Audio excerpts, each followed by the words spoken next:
Hello everyone, আসসালামু আলাইকুম। Welcome to my another blog. আমার আজকের ব্লগটা থাকবে ছুটির দিনে কি করলাম, কোথায় ঘুরতে গেলাম সেই সম্পূর্ণ ভিডিও।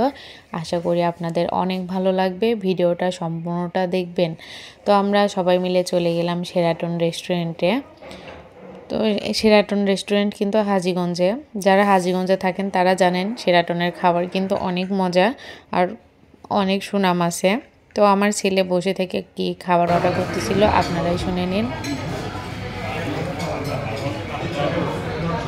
কি খাবে বলো, আর কি খাবে?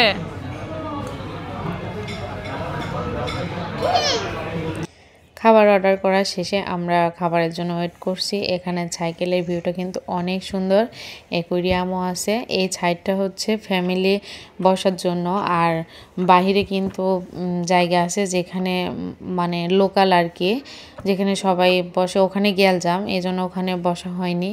আমরা ফ্যামিলি নিয়ে আসছি জন্য একটু ভিতরে বসছি। ভিতরের পরিবেশটা কিন্তু অনেক সুন্দর, অনেক ক্লিন, খুব ভালো লাগতেছিল। আর আমার বরটা কিন্তু মনে মনে রাগ করতেছিল, ভিডিও কিন্তু করা পছন্দ করে না। আমি এই কাজগুলো জোর করেই করি, তো এই লাইটের জন্য আরও বেশি সুন্দর লাগতেছিল।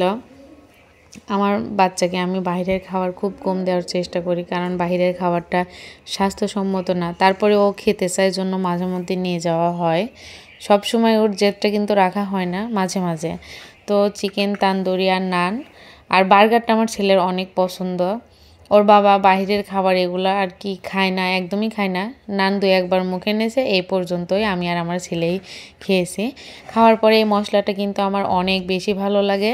কার কেমন লাগে জানি না, আমার সত্যি অসাধারণ লাগে এই মশলাটা। তো খাওয়া দাওয়া শেষ করে আমরা চলে গেলাম একটু অ্যাপেক্সের শোরুমে, কারণ ঈদ তো চলে এসেছে সামনে, রোজা থেকে কিন্তু বাইরে কোনো কিছু শপিং করা যায় না। আর যেহেতু হচ্ছে আমি হাজীগঞ্জ থেকে পাবনা যাব, কারণ পাবনা যেয়েও কিন্তু মার্কেট করার সময় পাওয়া যাবে না, কারণ রোজার দিনে বাইরে যে মার্কেট করা খুব কষ্ট হয়ে যায়। তো আমি এখান থেকে মার্কেটগুলো করে নেব। তো আমার মোটামুটি প্রায় অনেক কিছুই কেনা হয়ে গেছে। তো ওর বাবা যে আজকে আমাকে জুতা কিনে দেবে, এটা ওর বাবার পছন্দ হয়েছে। তো আমি জানতাম না যে আজকে আমাকে কিনে দেবে, তো ওর বাবার পছন্দে আমি এই জুতাটা নিলাম। তো আমার জুতাটা কিনা শেষ, আমি চলে যাচ্ছি এখন সুপার শপে। আমার ছেলেকে দেখেন, ওর কিন্তু এটা অনেক চেনা জায়গা, ও একা একাই চলে গেছে। আমি ওর বাবাকে বলতেছি, দেখো তোমার ছেলেটা হারিয়ে গেল। তো ও যায়, আগে ডেইরি মিল্ক নিছে। ও কিন্তু ছোট ডেইরি মিল্ক নেয় না, ও নিলে বড়টাই নেয়। তো এখানে যে আমার একটা ব্যাগ পছন্দ হয়েছে, তো ওর বাবা ওকে আমি বললাম এই মাসে অনেক কিছু নেওয়া হয়েছে, পরের মাসে নেব। তো আমার ভিডিওটা শেষ।